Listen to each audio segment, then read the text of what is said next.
That was a good point, Logan. What is up, freaks? Friday afternoon, happy hour rep. Uncle Marty. He's got a claw for the first time in quite a while on Rabbit Hole Recap. It's that time of the week. I got some tasty ranch water over here. Damn, dude, it's been a long fucking week. Good week. Bullish. Look at this. 44,360 on the block clock. I like that. Almost fours across the board.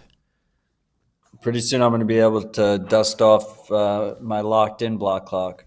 Was that at like 56? Yes, I think so. It was when I moved from New York.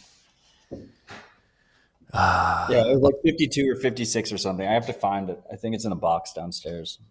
I refuse to plug it in until we pass it. Well, you heard it here first, freaks. We need to pump the price so Matt can turn in that second block clock. You don't even have the one behind you on. Yeah, it's just off. That's a bit blasphemous. I mean, you have one of the rarest block clock minis in the world and you don't use it. It's true. Guilty. I'll plug it in. There's no like convenient. I guess there is a convenient outlet because I have my noddle right underneath it, and there's a router down here. So there are outlets. I have no good excuses. I'll plug it in. Nice. How are you feeling? I'm tired. It's been a long week. A lot of work. Good work. A lot of work. Good work. Like to hear good work. We had there was like a 30-person Bitcoin dinner in Atlanta yesterday. I drove down for it and then drove back up. Incredibly bullish. Yeah. I'll say that much. Yeah, we promised last week that this week's episode would be on Thursday again, but I completely forgot. Matt had that Atlanta dinner, which I should have known about. It was 10:31 Unchained dinner. So yeah, I didn't want to dox the dinner ahead of time. So I just like, oh yeah, Thursday, definitely. And then when we got off air, I was like, Marty, it can't be Thursday. But we're here now, every week. Big week, a lot going on. Where do you want to start? Let's just start with Clark's dashboard, and then we'll jump into the topics of the week.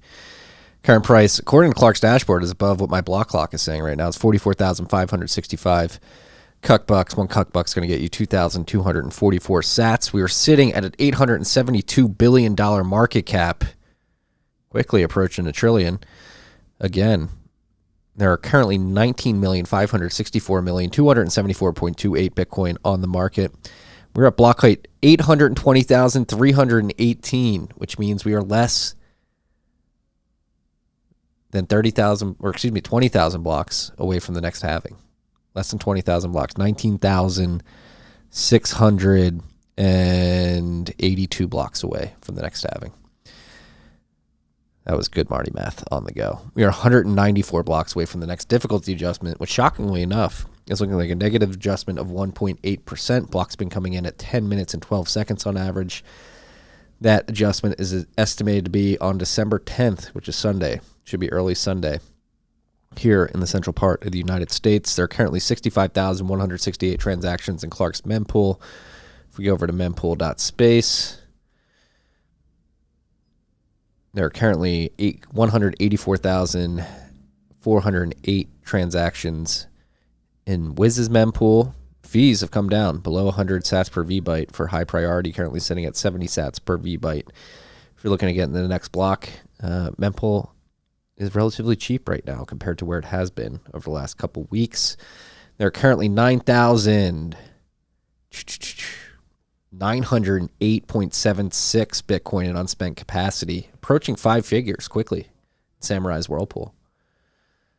Maybe that's where we start. I want to start with Capitol Hill, Jamie Dimon, Liz Warren, but before we go there, on the halving, I'm a little bit tired, so don't mistake my monotone voice for lack of excitement. But I just don't think people are truly appreciating how bullish of a setup we are in right now. We are trading at $44,000. In rates are up, rates are high. for recently. I mean, not compared to like the 80s, but interest rates are high. We're in a high interest rate environment.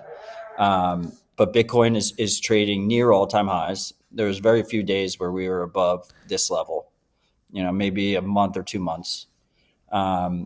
Macro environment, inflation's ripping, but people are pretending inflation's not ripping.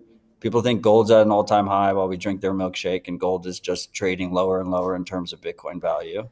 Halving's April 20th. I was listening to Bloomberg today. Supposedly, the Fed tea leaves people think the Fed will pivot in March. And we have a bunch of ETFs about to get approved. And once the ETFs get approved, there's a 45-day window before you can start trading them where all of the promoters are allowed to start talking about it. So like Larry Fink, Kathy Wood, all these people, Barry. They have not been allowed to talk about it. They've been relatively limited on what they can talk about. And as soon as those approvals happen, like CNBC, everything is just going to be a constant Bitcoin shill fest. It's going to be like Bitcoin's the best, but also like buy my ETF. My ETF's the best of all the ETFs. So all of this shit is coming together in a point in Bitcoin's cycle where we're usually dealing. Oh, and then hash rate is just fucking going crazy to the upside. Like if you look at the hash rate chart and you look 2 years ago where everyone was freaking out about the Chinese mining ban, it looks like a fucking blip in the radar. Meanwhile, like we're in a point in the Bitcoin cycles historically where like right now we'd start to hear the Bitcoin mining spiral death FUD, right? Like the miners aren't going to be profitable. Bitcoin's going to die. Like everything's going to be shit. Like this setup is like you couldn't write a more bullish setup than what we're living in right now.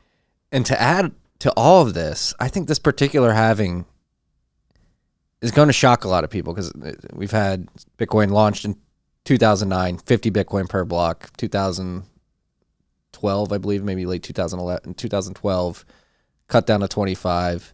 2016 down to 12.5. 2020 down to 6.25. I don't know. Maybe I'm an idiot, but I think like the cut from 6.25 to 3.125 per block. Like I think people recognizing that there's only 3.125 Bitcoin being distributed to the market every block is going to be a psychological trigger that really induces FOMO. Like 6.25, it's like, yeah, it's a good amount of Bitcoin, but like 3.125, it's like, oh, that's not that many. And then you think about the halving after that. It's like, oh, that's going to go to what, 1 point? God, I can't even do the math. Let me do. I just want to be clear here. I don't know if I misspoke because I'm tired, but I see BTCPay's comment in the live chat. By the way, freaks, you can join us in the Nostr live chat at rhr.tv/stream.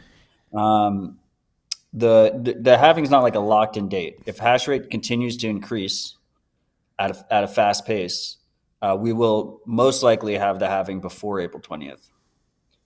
So we might be even closer to where the Fed pivots, or maybe the Fed never pivots, or maybe the Fed pivots tomorrow. I don't know how the fucking shit works. I don't think anyone really does. They just make a decision. Yeah. So we have 3.125, and then after that, it gets down to 1.5625. And I think 3.125 is small enough number where people are like, oh, crap, this Bitcoin is not easy to get. Yeah, the scarcity starts. I mean, people I don't really appreciate scarcity. They're about to get the suits are about to get a massive lesson in scarcity. And just to be like, it doesn't even matter if the Fed pivots. That's the point. The crazy part is that we're trading at $44,000 leading up to a halving while the Fed has been tightening and money is not cheap. Fucking crazy. Yeah. So we're bullish. We're bullish and here. Also, mempools are quite busy.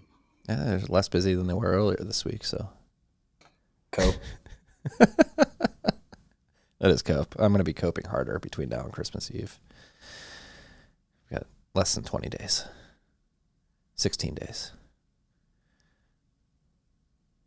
We'll see. We'll see. All right, let's jump into the list. Let's just start with Capitol Hill. I haven't even looked at the list yet, but you don't even have this on the list. How do you not have this on the list? What, Elizabeth Warren and Jamie Dimon's tag team? Yeah. I mean, it's irrelevant, but well, we did. Logan, you can pull up the U.S. Treasury seeks massive expansion.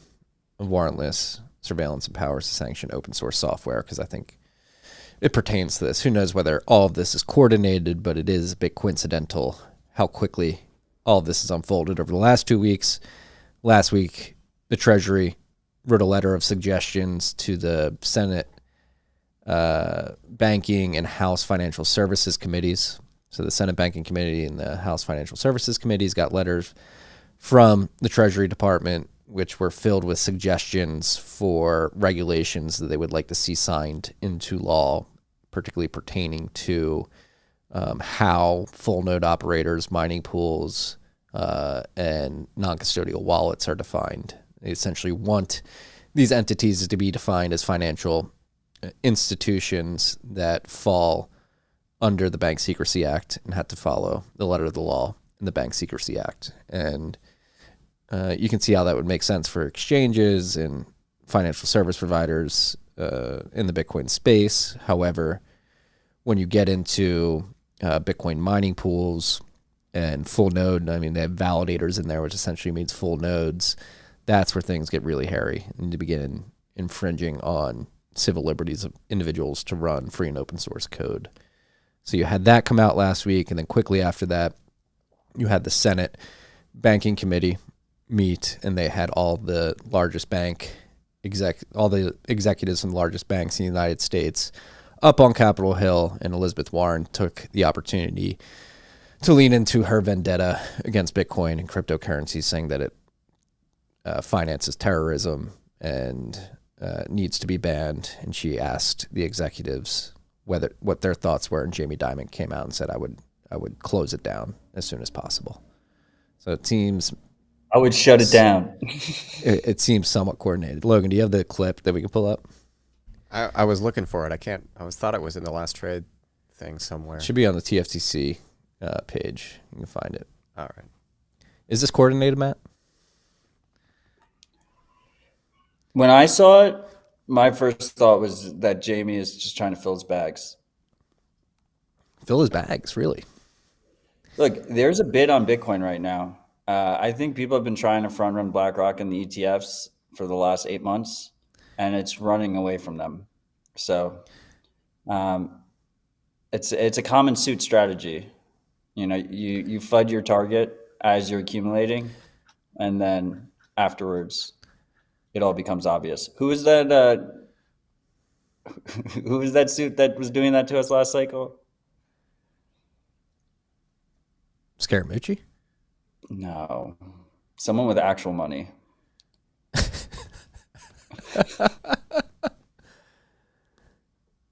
I forget. Larry Fink? No. I'll think about it. All right, we'll play the video while you think about it. It's only 30 seconds. I've always been deeply opposed to crypto, Bitcoin, etc. You pointed out the only true use case for it is criminals, drug traffickers, anti-money laundering, tax avoidance, and that is a use case because it is somewhat anonymous, not fully, and because you can move money instantaneously, and because it doesn't go through, as you mentioned, all these systems have been built up over many years, know your customer, sanctions, OFAC, they can get bypass all of that. If I was the government, I'd close it down. Okay. Close it down. Jamie Dimon said it first. Particularly annoying considering the fact that Jamie Dimon and JP Morgan Chase just paid a $75 million settlement to avoid going to discovery again with the U.S. Virgin Islands. And the U.S. Virgin Islands was putting a lawsuit up against JP Morgan for facilitating the sex trafficking operation of Jeffrey Epstein over the course of 15 years. And so they just paid $75 million in hush money. We don't want this to go to discovery. And again, this is a projection tactic. So you think he's trying to fill his bags. I think this is just pure projection. The incumbent banking system projecting all the crimes that they enable and they facilitate onto Bitcoin. Because if you look at the data in Bitcoin, Jamie Dimon said money laundering and criminal activity is the true use case. But if you look at the data on chain, particularly, you can see that 70% of Bitcoin hasn't moved. More than 70% of Bitcoin hasn't moved in over a year. More than 30% hasn't moved in more than 5 years.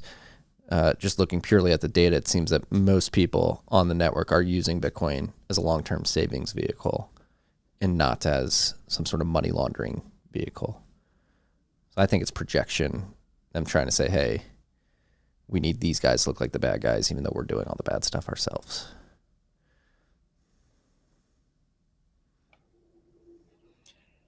I mean, maybe. I think he's trying to fill his bags.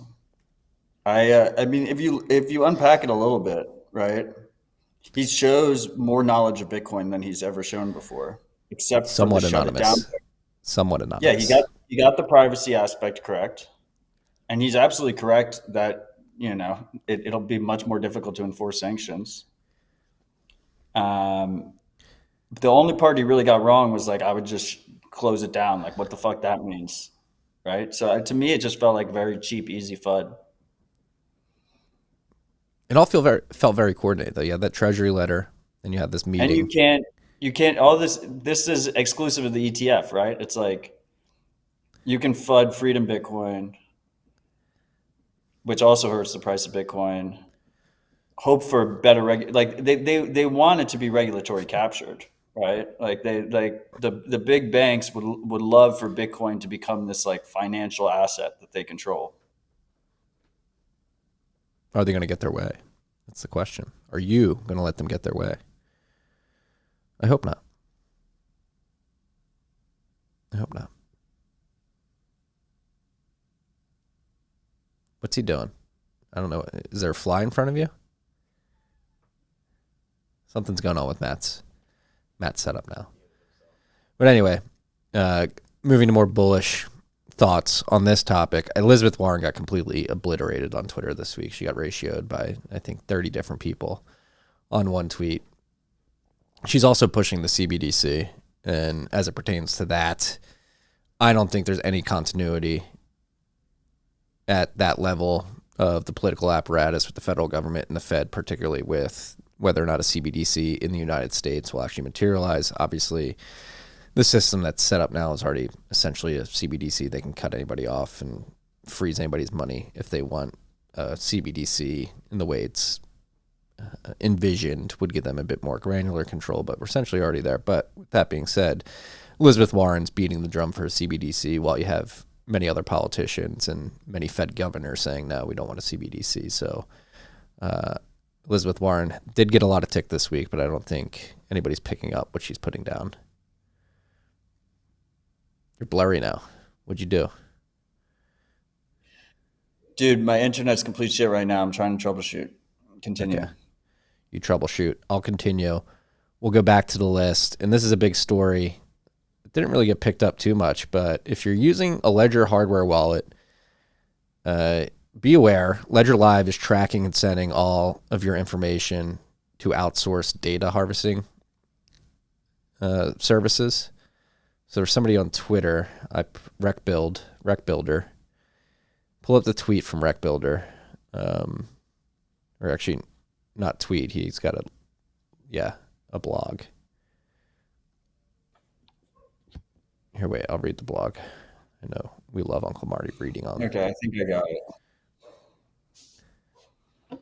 Here, Logan, here. Go to Slack. So he basically did a deep analytical dive. So I've been experimenting with the local copy of Ledger Live. As you probably know, it's an Electron app. So it runs like a web application inside a web browser-like environment that you can run like a native app. This means you can open a developer console just like in Chrome and view network requests, event handlers, and so on. I ran Ledger Live and opened the network tab just out of curiosity, and what I found was more than a little concerning. The application phones everything about your device and your funds to an outsource endpoint, which is api.segment.io/vl/t. The payload is a JSON object with a properties key. Inside properties, there is an account with funds object, which sends segment.io accounts with funds along with NFTs. That's not even a Ledger so they're not even sending it to a Ledger endpoint. It's an outsourced data collection service. And if that weren't bad enough, they submitted the payload also contains a user ID and write key, which probably identify your devices uniquely, along with tons of other data like device model, how much space you've used, your operating system version, and so on. It'd be understandable if Ledger Live were using this data locally to determine whether you can install additional apps and so on, but why is it sending everything across the network? Too long didn't read. Ledger Live is phoning out data on assets you hold in your hardware wallet the moment you access Ledger Live. It's also sending out tons of other info about your computer and devices. And then he dug a bit deeper and found a bunch of other stuff.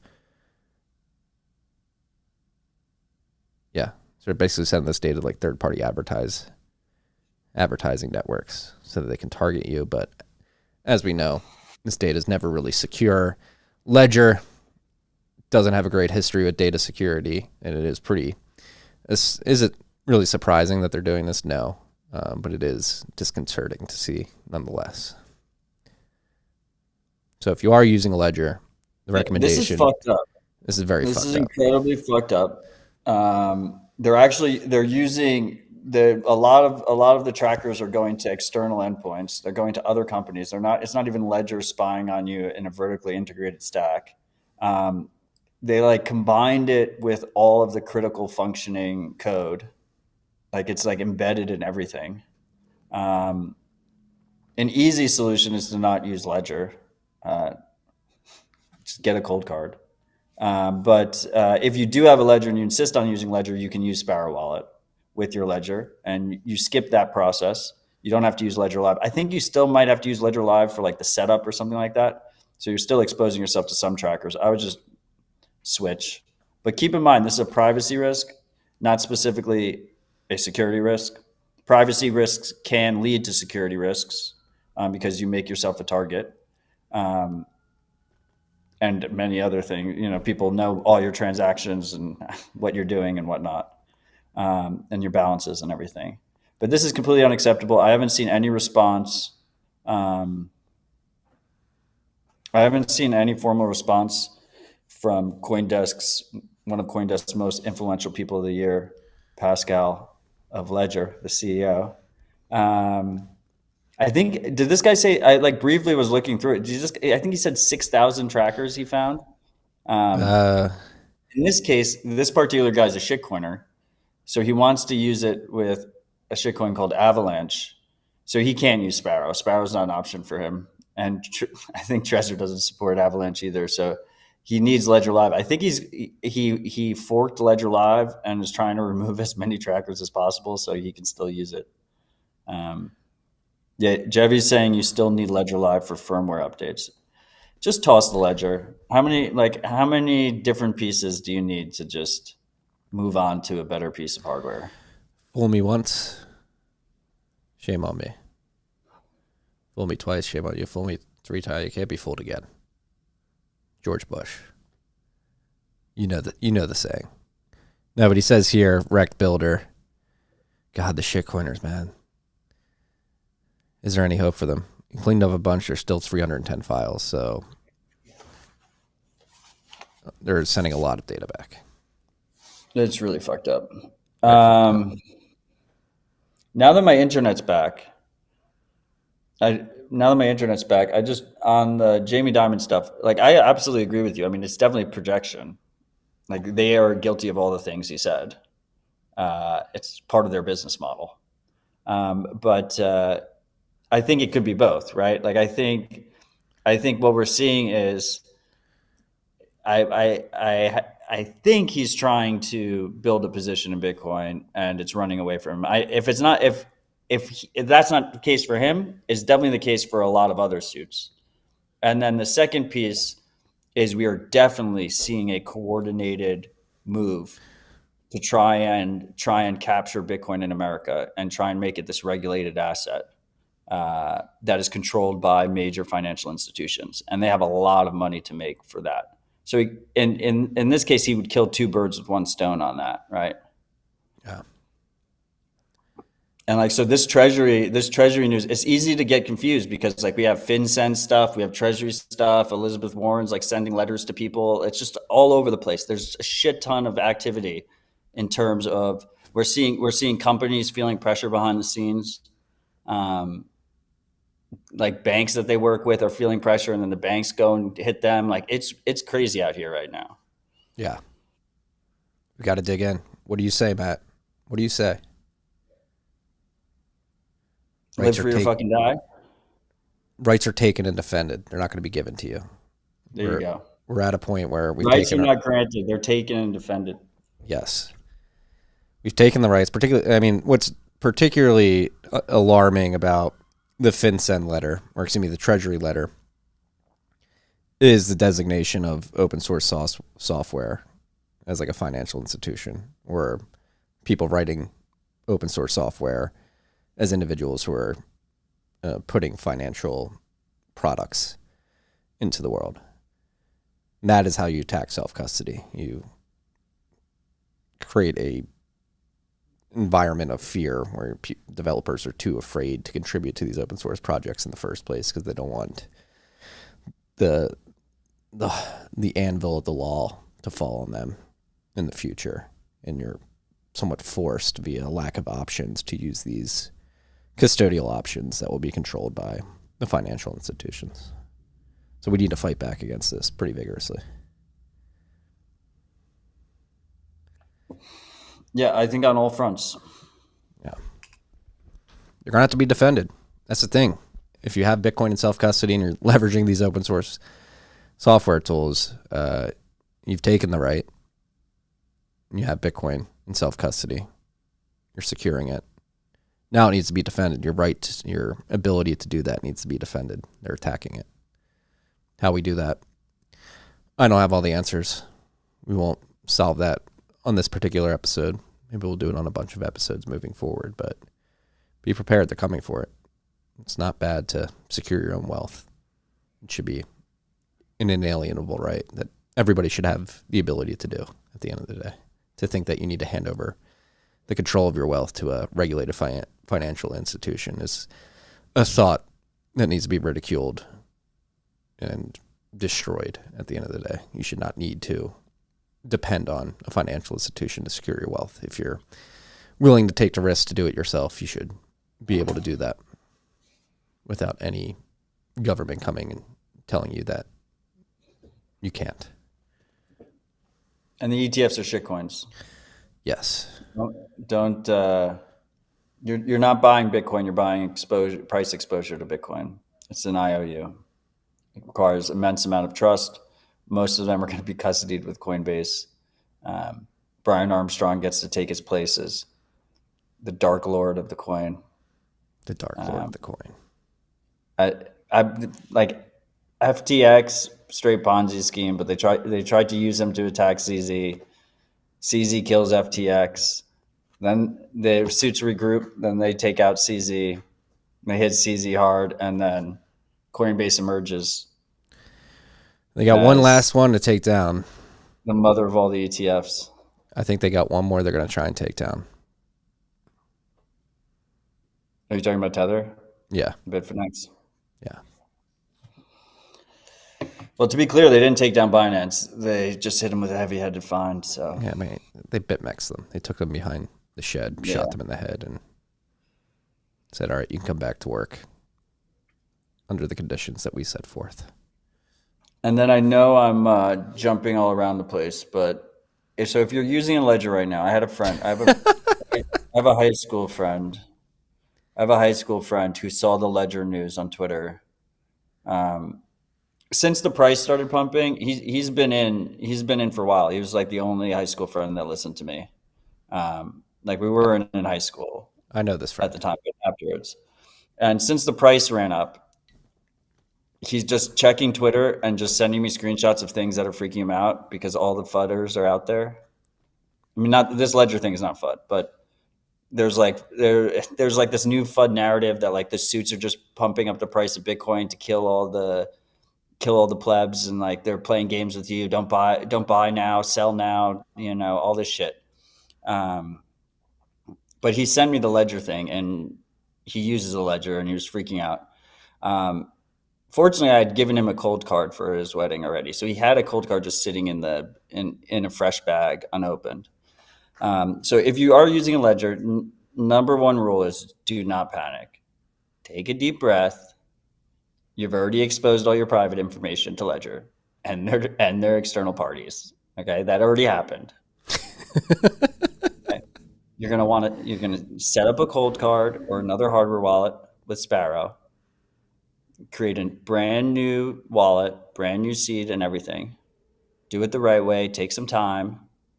Send a small test transaction to the new wallet from your ledger.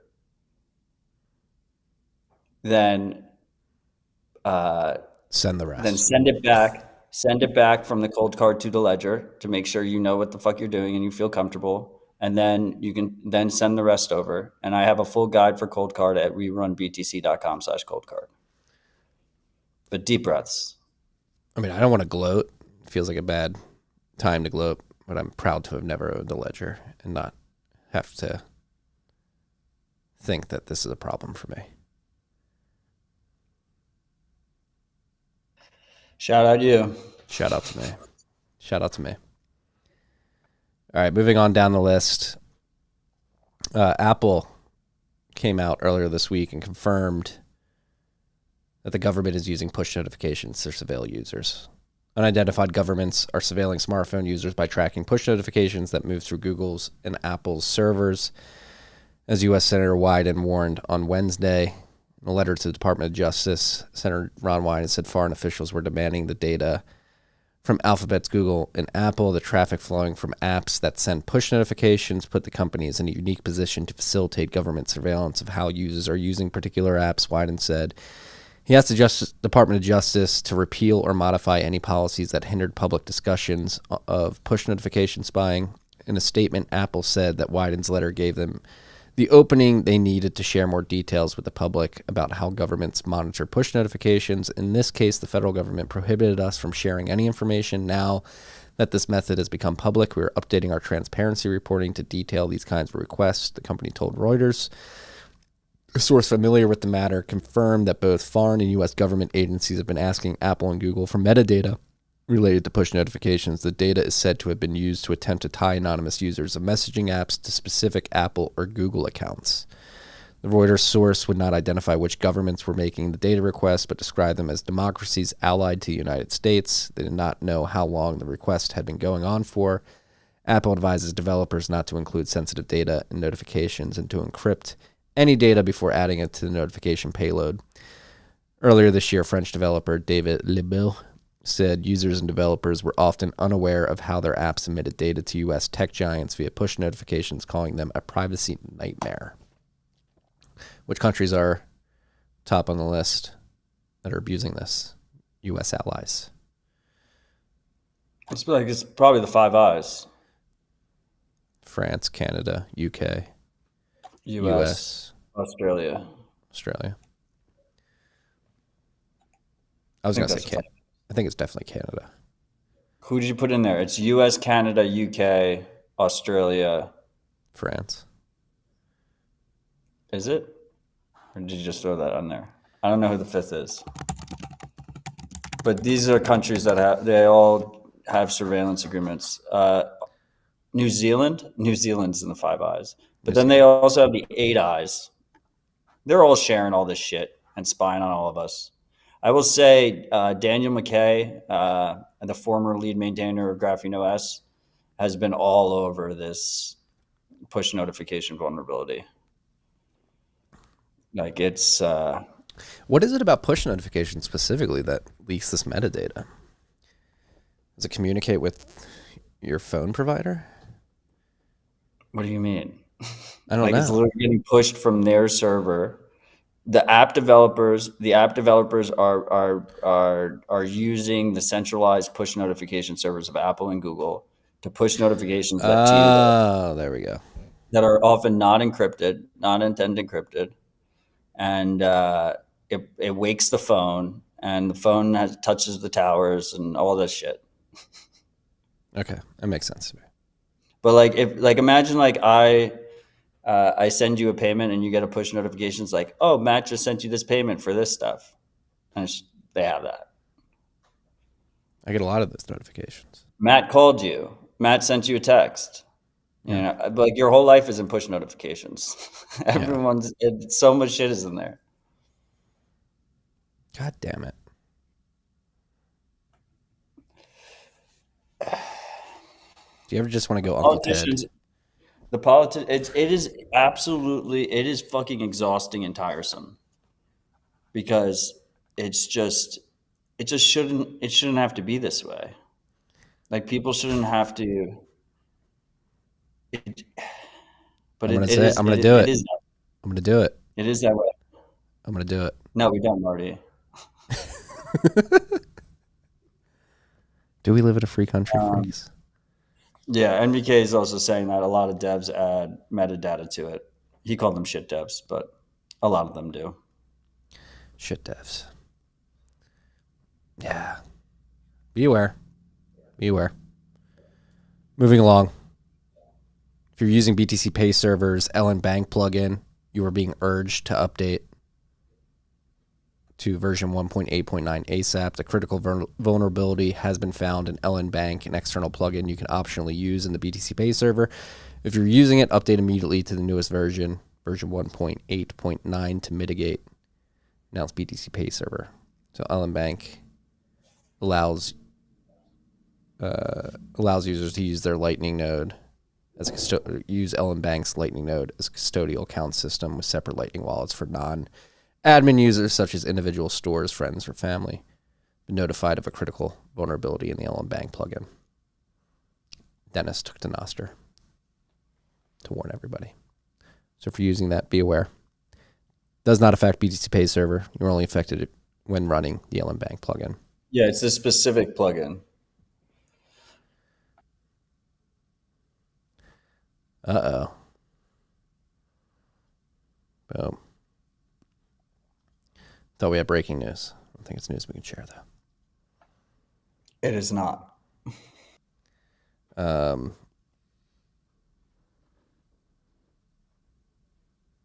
Here's another thing. In the Bitcoin space, Unchained announced earlier this week that they have to pause Bitcoin-backed loans to individuals due to external requirements. New loan originations to individual borrowers will be paused beginning January 1st, 2024. We will continue originating new loans for legal entities such as LLCs or corporations after January 1st for business or investment purposes. Kick in the gut. If you read between the lines here, due to external requirements, new loan originations to individual borrowers will be paused. It seems like this is something external to Unchained. The partners in the lending desk may be putting this pressure on them. It's like we said earlier, the pressure is heating up across the board. Yeah. There will be a fight. Yeah. So be aware. If you have an Unchained loaned out as an individual, and a lot of individuals use the Unchained lending desk to get dollar liquidity, and then keep their loan open and typically roll that over on an annual basis just so they don't have to sell Bitcoin. If that has been your user experience with the Unchained lending desk, just be aware. You will not be able to do that next year. They did send an email out earlier this week too to people who have loans out that if you want to roll over your current loan and originate it before the 15th, you can do that. So that'll extend your loan till December of 2024, so that you can figure out time to pay that back between now and then if you weren't prepared to not be able to roll it over. So be aware. Kick in the gut. Oh, I missed that part. But people can create an LLC if they want, and they can just get the rollover into that. Right? Yes. I don't know. Isn't that what the press release said? It was like create an LLC and just we can lend to that. By way of example, the company also provided the following example. By way of example, Wyoming Limited Liability Company, including but not limited to the limited liability company not taxed separately from its sole owner, would remain eligible to apply for an Unchained loan for any investment purposes or business purposes, even after January 1st. If your loan is either an investment purpose or business purpose, you may submit a loan application from either a new loan or a refinance of an existing loan to Unchained, as those remain eligible loan types even after Yeah, so it's January technically 1st. not a rollover, but in practice, it can be like one. Yeah. And to be clear, this is because my understanding of Unchained loans is they're all 1 year terms. You think? Yes. So you can't get like a 4-year loan from Unchained. It's typically every year you have to roll over and renew the loan. Yep. So be aware if you're out there, Jevy. Are you in the comments correcting anything? No. So I think we did a good job on the Unchained section. Jevy hasn't said anything.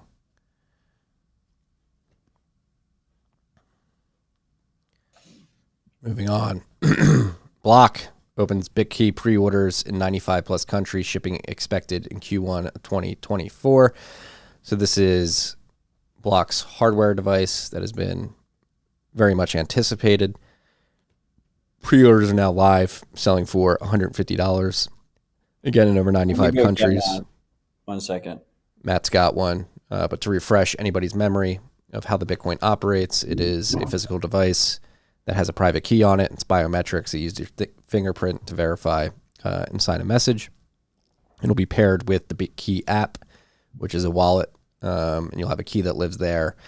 And then with this rollout of the pre-orders, Block also announced that their first corporate partners will be the third key signer in this 2 or 3 quorum are Cash App and Coinbase. So the way it will work is you'll have your Bitkey hardware device, which is separate and biometric. You need your thumbprint to sign a message. It's NFC enabled too. So then you'll have your Bitkey wallet, which is your phone wallet, which will produce a private key from your secure enclave on your phone. To make a transaction, you'll need 2 or 3 keys. So you'll either use your Bitkey NFC sign on your phone and then sign on your phone and broadcast a transaction. Or if you don't have your Bitkey, you can sign on your phone and then get Coinbase or Cash App to sign the second key in the 2 or 3 quorum. So the way the app works is you can set a limit that you don't need the device to sign to send. So you can be like, I want to be able to send $50 worth a day without using the device, or I want to send $200 a day without using the device. And so my expectation, my understanding of what they think it's going to be used for is that most people on a day-to-day basis won't be carrying around the Bitkey. That'll just stay in a drawer or something. And then if you need it for a larger transaction, then you tap your fingerprint on it and then put it on the back of your phone to sign the transaction. Now, they made a very deliberate trade-off to not have a screen on it, which is, to me, is fucking insane.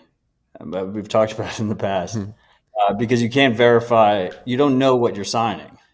Like if the phone is lying to you, you can't confirm it on the screen. That's why most hardware devices have screens on them now, because you want to verify the transaction on the screen of the device. Now, screens are expensive. So I understand that trade-offs are made to keep a device cheap and accessible for people. And it's a trade-off and you get less security out of it because it's a blind signer. But $150 price point is way higher than I was expecting. So like this thing feels great in the hand. Like it's rock solid. Like if people's first Bitcoin experience is holding one of these and using their app, and the app is really simple. It's like super normie friendly app, very clean, very simple, just send and receive Bitcoin. It's a good first time Bitcoin experience. Like it feels good in the hand. It feels like something you can trust, and it feels high quality. But like, what was the decision that was like, oh, let's spend all this money on the dope stone and brass back and all this other stuff, but not on the screen if we're going to hit a 150 price point? Like I thought this was going to be like a loss leader, and it was going to be like $25. And they were going to like ship it across Africa and stuff. But maybe it's just early. Maybe the plan is to get the cost down over time. But it's not for a hardcore Bitcoiner. It's for like a new coiner that might be keeping custody instead of using a custodial wallet. And this is like their first self-custody situation. Yeah, trade-offs. It is, I mean, I've said this in the past. We've talked about this. It is cool to see Block experimenting with new custody design features. Because the other thing too is like you're not gonna have seed phrases with this, right?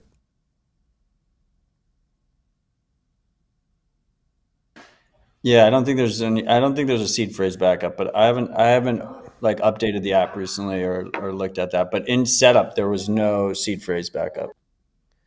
How are they backing up encrypted file? Matt's dogs are whining. Is that the pup? I don't want to look. I have respect for the block team. I like that, like you said, I like that they're pushing the limit. I am a part of their beta program. Is that the pup? My dog, yeah, it's my new puppy. As soon as you ask me, he just wants to go hard right now. Let me load up the Bitkey beta real quick.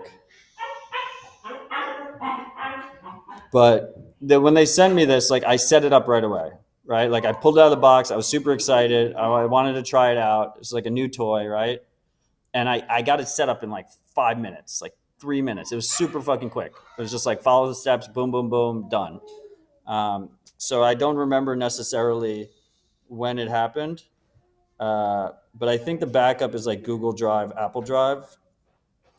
They do force you to give them an email address or a phone number. You know,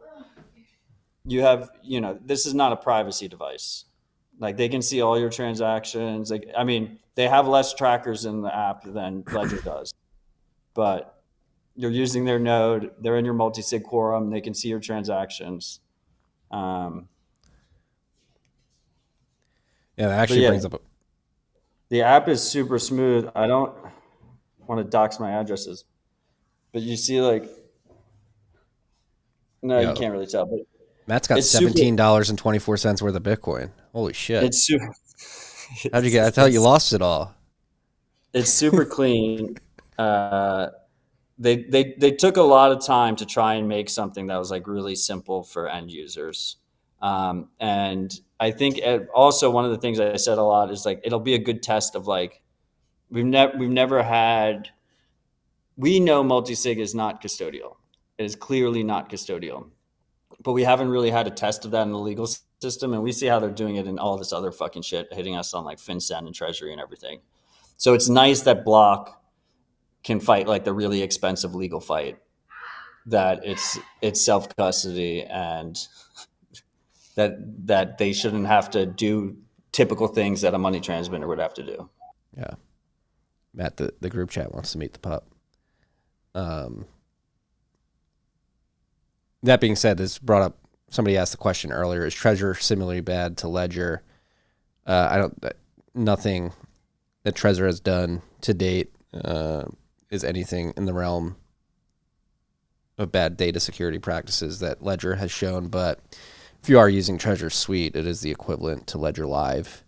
I don't think they're using this tracker data. I don't know, but just something to be aware of.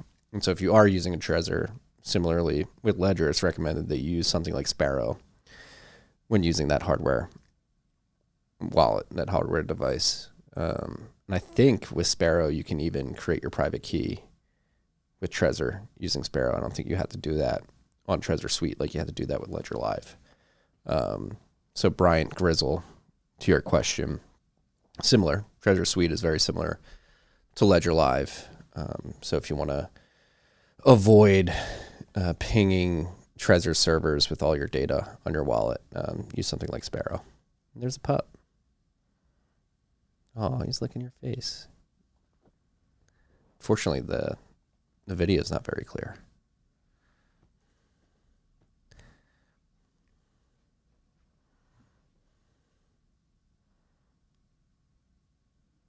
Hello, puppy. Did you name him Sail? Is that the puppy Sail? Did you name him Sail? You had to name him Sail. You're on mute.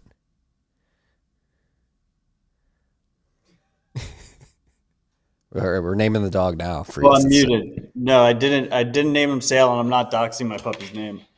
Look at those eyes. He's gonna be a big guy. What's up, dude? He hasn't realized yet that he's supposed to be quiet during rips. He'll learn. He'll learn. All right, we've got software updates coming up. But before we get to that, maybe we should talk about Ocean Pool and them leveraging knots. And what's your opinion? not cool to see op return transactions with, what is it, more than 40 megabytes of data or kilobytes? Just bytes. Just bytes, not even. Yeah, so Ocean Pool is leveraging Bitcoin knots as their Bitcoin implementation, which is different than Bitcoin Core. It's a fork that Luke Dasher built years ago and has been leveraging personally. That's his node, his consensus node, and many other people have leveraged it, but that's what Ocean Pool is leveraging as their implementation of Bitcoin. And in that implementation, it does not recognize op return transactions with more than 40 bytes of data. And so that has made it so Ocean Pool will not mine transactions that include something like Samurai Whirlpool transactions because they leverage op return. No? So Paynims. So yeah, Paynims use op return for the notification transaction. So like the setup transaction uses op return, and then the transaction zero. So like the transaction that's the setup right before Whirlpool coin join uses. Yeah. So essentially, it's a part of the Whirlpool flow. It's a part of Whirlpool flow. The transaction zero right before you go into Whirlpool, not the actual coin joins, use a op return that is 46 bytes. So Luke's limit is, I believe, 42.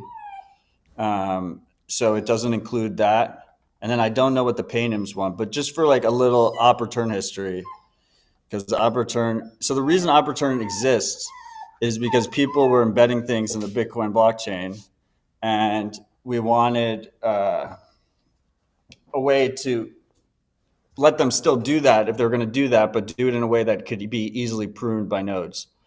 So the problem is like the more data that's stored in the Bitcoin blockchain, the more burdensome it is to run nodes going forward, right?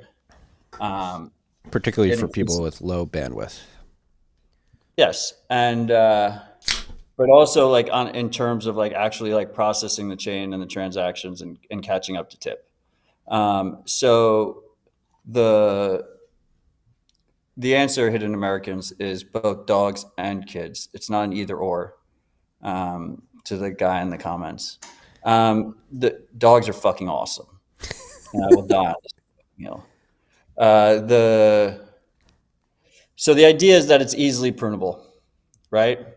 And there was all this arguments back in the day in 2013. And in 2013, op return was essentially created, and it was 80 bytes in core. Then February 2014, it got reduced to 40 bytes. Then November 2014, it got increased to 80 bytes. And then in October 2015, it got increased to 83 bytes. And since then, it's been 83 bytes. The Bitcoin Knots, which Luke runs, which is his fork it's his Bitcoin client, his implementation. The history on Bitcoin Knots is October 2013. October 2013, he was at 80 bytes. Then 2014, he went down to 40.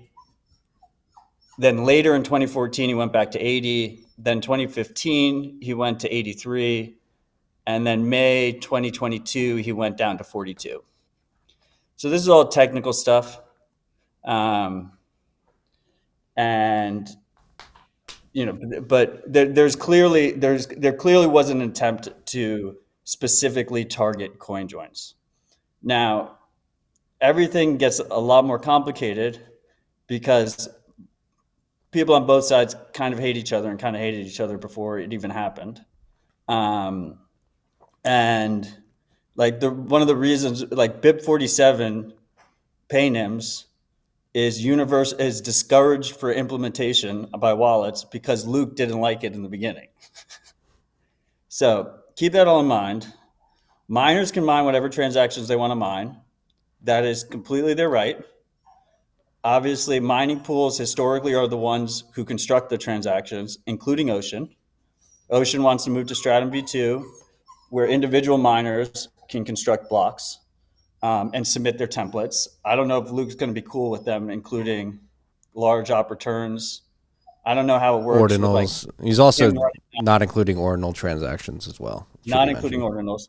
So miners can choose whatever they like. Mining pools can choose whatever they want to include.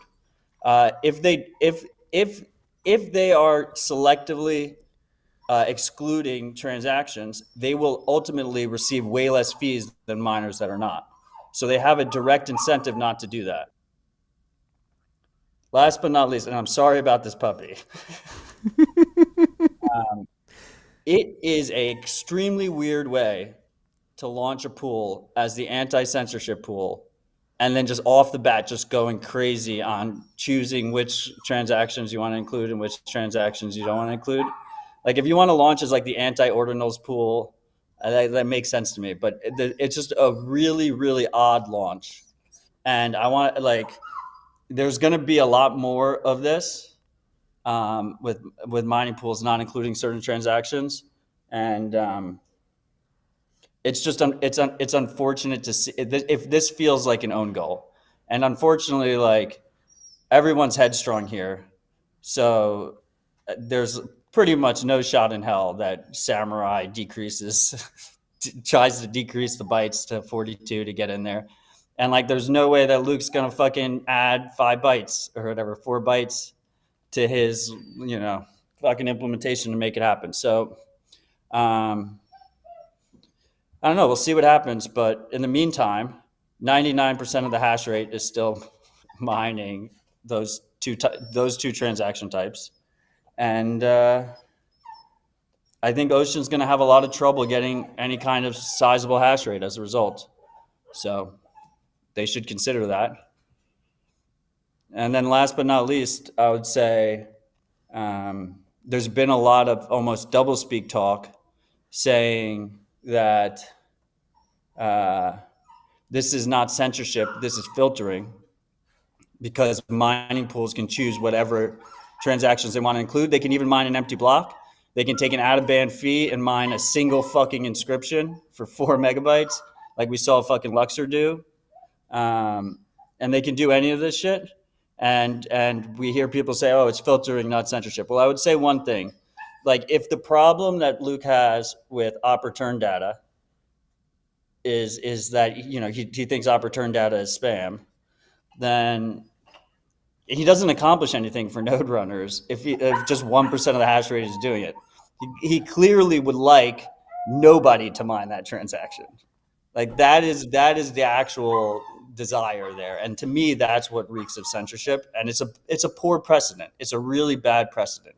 And I was incredibly critical of Wasabi when they implemented blacklisting and they checked the inputs with a chain surveillance firm to blacklist bad inputs, quote unquote bad inputs.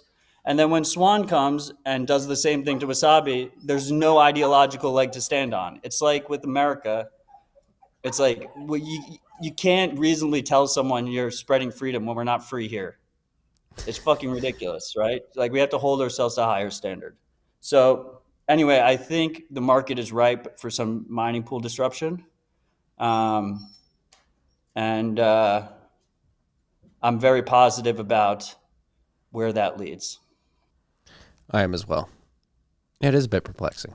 Yeah, we were chatting about it earlier this week. I mean, echoing what you said earlier, but it's like, if you're going to launch this pool, why? Like you said, I mean, maybe you could see the argument for ordinals.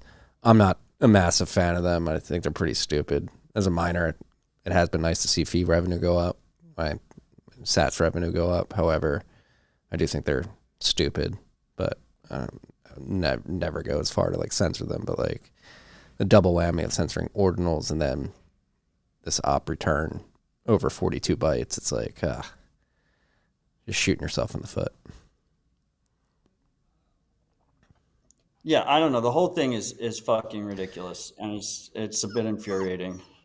But It is what it is. And the important thing is Bitcoin continues to work as designed. So don't freak out about it.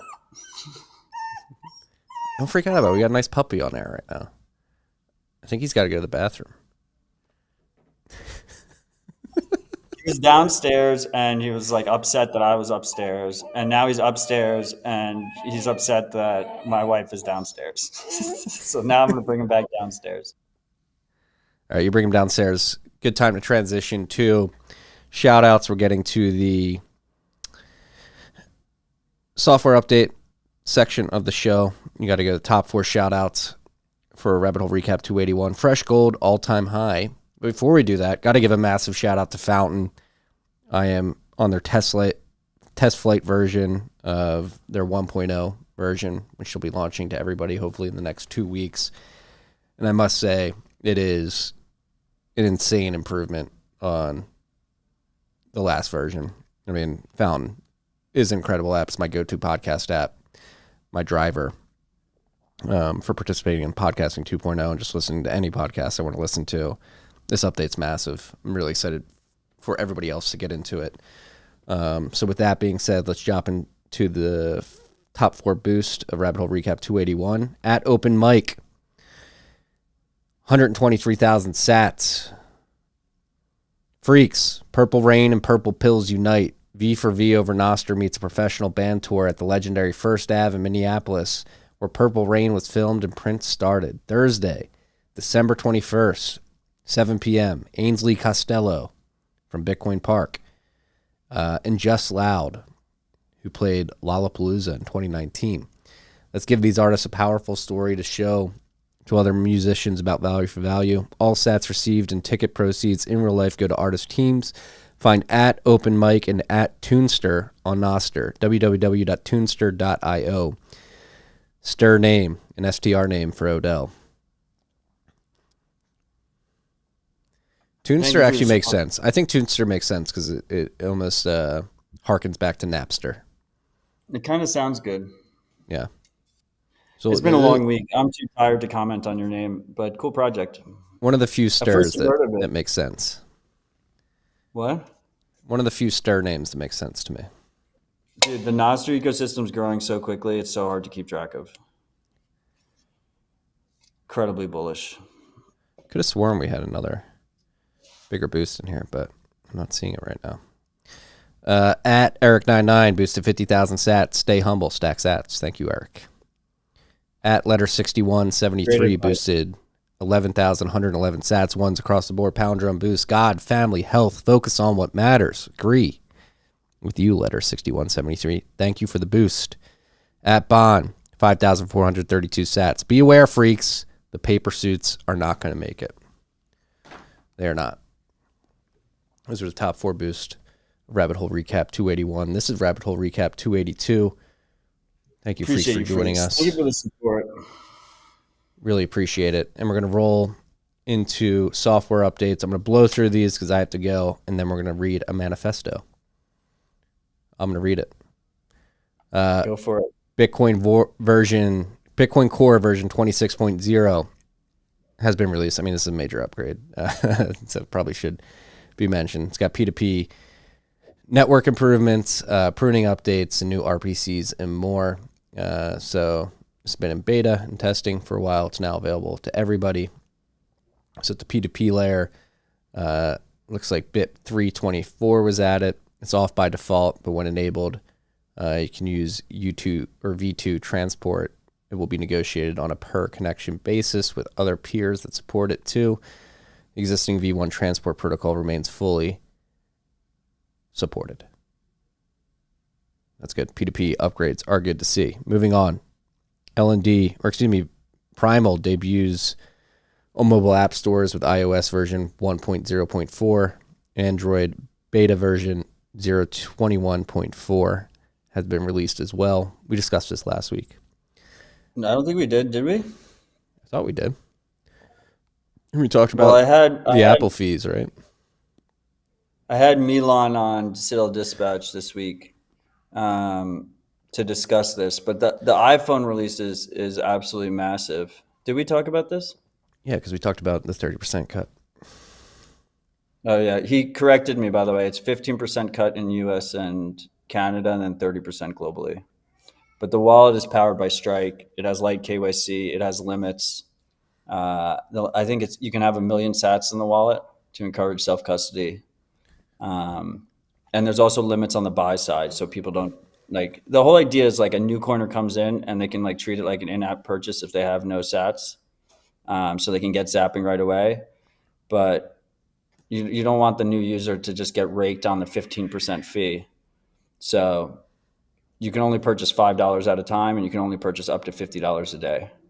But you can send in however much you want to send in. I mean, up to 1 million sats from an external wallet. This is good guardrails. I don't think you should be holding more than 1 million sats on a mobile wallet like this, especially as the price is pumping. It's way too many But sats. For a lot of people, this will be their first experience interacting with Bitcoin. And you can it's a custodial wallet, obviously, but it's a fully functioning custodial wallet. So you can scan and like pay invoices and stuff like a regular wallet would.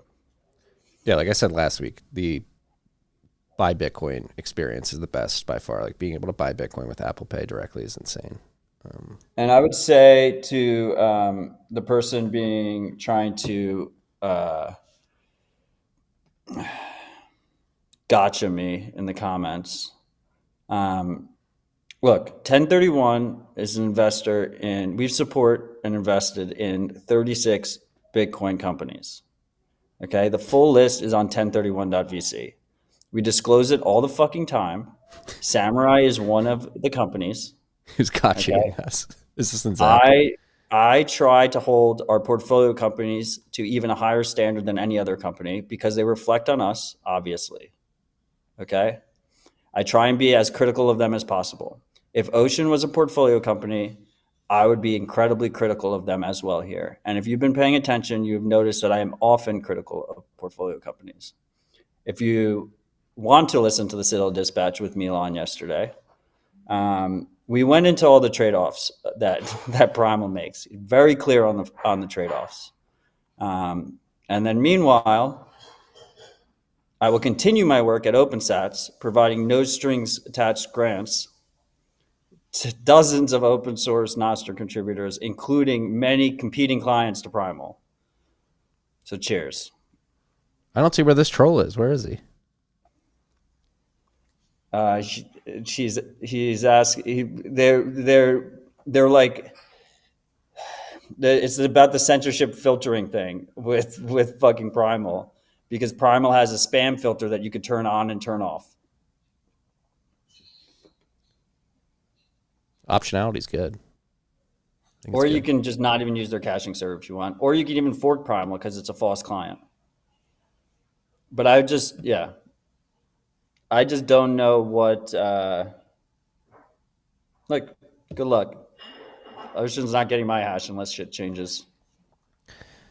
And on that note, Open Mic is in the Zap.stream live comment saying the artists and I are actually giving a live Pleb Chain Radio, going live on Pleb Chain Radio Nostr podcast here in an hour. If y'all are interested, nosternest.com/Pleb Chain Radio.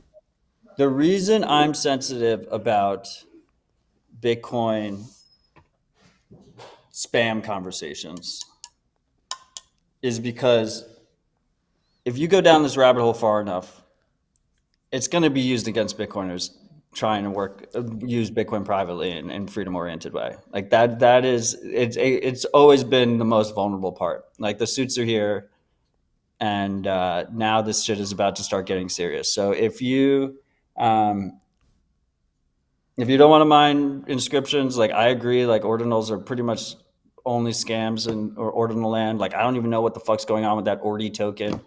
The ordinals is not even based on chain. It's just completely external. Like it doesn't, like inscriptions are in the chain or whatever. But if you want to like not mine inscriptions and not have that fee, like power be to you.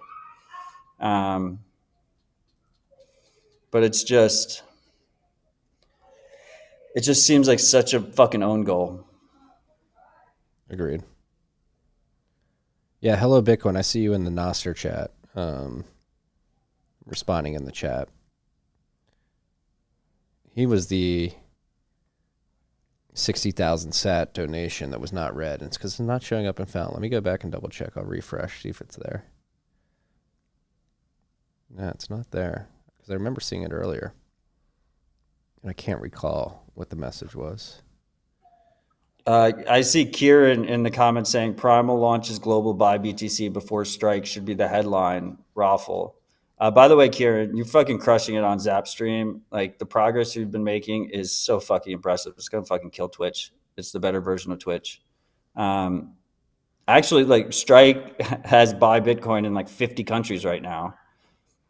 But Jack is so fucking traumatized by making promises and then under delivering. He's just focused on shipping rather than talking about it so much. But this wallet is actually powered by Strike, so. With that being, I will read Hello Bitcoin, $60,000 boost. To all of the German freaks, I recently started a Bitcoin-only YouTube channel. No price charts, no breaking news, no blue checks. I cover ideas, books, and articles. Please consider subscribing to Hello Bitcoin on YouTube. Hallo Bitcoin, excuse me. Hallo Bitcoin. Thanks, and keep up the good work.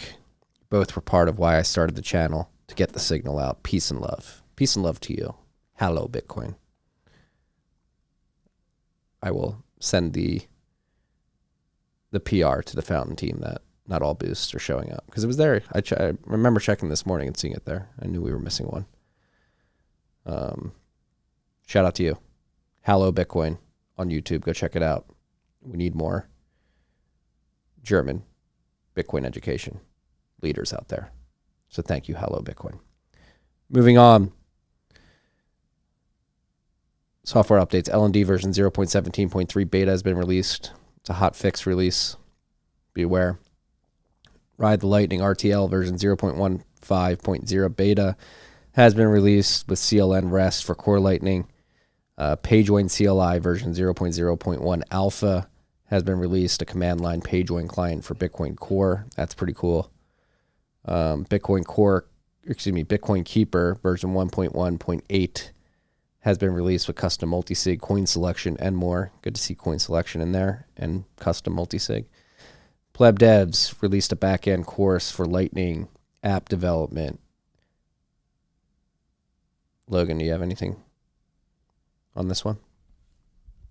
Go take the course. Do you have any more Go do it. Do you have any more color on this? I made a video. Do you want to play it? Play the video.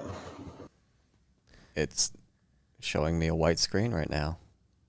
It's a great On video. YouTube. Yeah, did yourself. Why are you assuming that the screen's race?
Hey Ben, can you help me with this bug? Is it JavaScript? Yeah. Terrible shoe, Ben. Terrible shoe.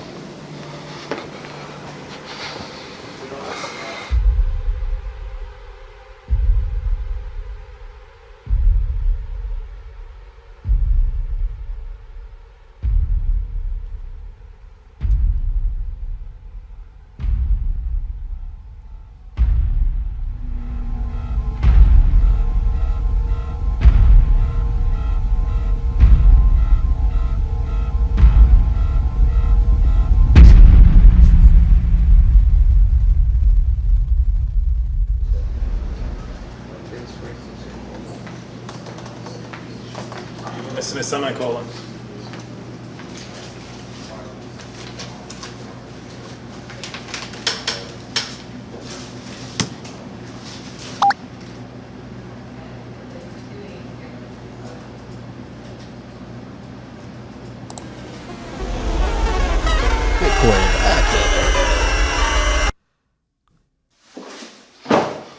The Pleb Devs backend course is here. This is Pleb Devs course number 2. In the first course, we wrote our first lines of code and we learned the basics of front end with HTML, CSS, JavaScript, React, and we built a fully functioning Lightning wallet, but on the front end only. Now in the backend course, we're going to learn backend from its fundamentals, and we are going to build a server, an API, and a database to work as a backend for a Lightning wallet and a connection to a Lightning node. How long is this So you video? will have a full stack, fully almost functioning over. Lightning wallet. The time is now to become a backend Pleb developer, so join me there. Our poor podcast listeners, half of it had no sound. Logan, when are you going to bring those skills over here? You're a very good video editor. It was a dope video, though. You like? What do you want a video about? Appreciate the We're shoe doing- reference? Well, it was funny when they were filming that shoe reference. I just so happened to be walking behind them and made fun of Ben pretty hard. Was that the cut? Was that the take that wound up getting in the end video Probably. right before I walked by? I think so. We're doing some cool things here in Austin. Keeping Austin weird over there at Pleb Labs. Go check out the Pleb Dev course. Where are you? What happened? What happened to your lighting? You're gone. The dog's going fucking crazy. Now my other 2 dogs are going crazy with him, and I just walked outside. I opted out. And sometimes you just have to opt out. Go check out the Pleb Devs course. When does it start, Logan? Or is it just running online all the time? It's there. It's on Udemy. Udemy. Udemy. Go check it Yeah, out. how expensive is it? I don't remember. That was not part of the video. Is there a link to it? Can we find out? There probably would have been if I had that still open. You can go to Well, plebdevs.com for links to There everything. we go. There's the show. plebdevs.com. Go check it out, freaks. Go check it out. All right, I gotta get home, but we do have one thing on the list. There was a manifesto written. We love manifestos here at Rabbit Hole Recap. It was written by a gentleman named Matt Odell, and it's titled the Bluecheck Manifesto. Freedom is not granted; it is taken and defended. Our freedom is being eroded on nearly every front, yet few push back, blinded by greed and lust. Most with influence in our society shepherd us towards darkness for more power and more money.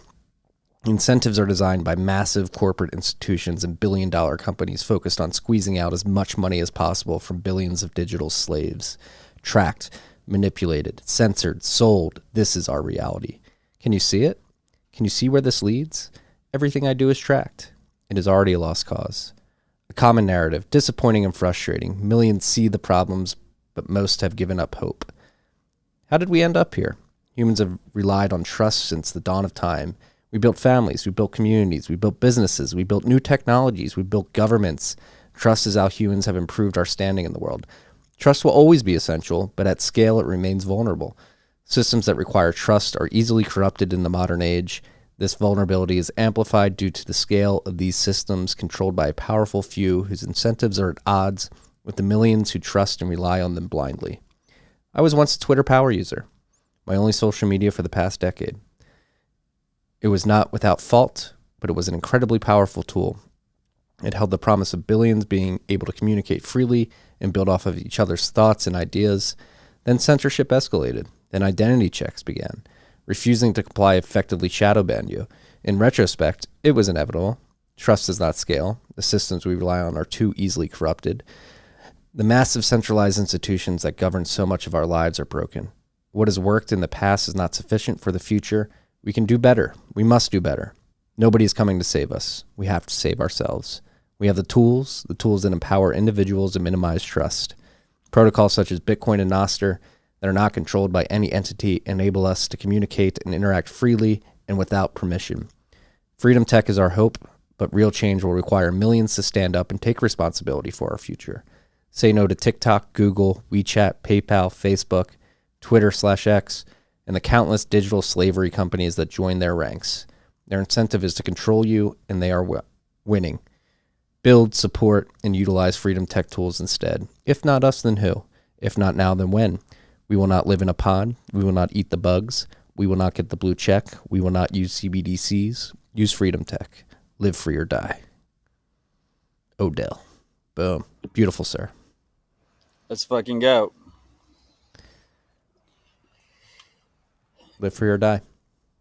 Stay humble, stack sets. Peace and love, freaks.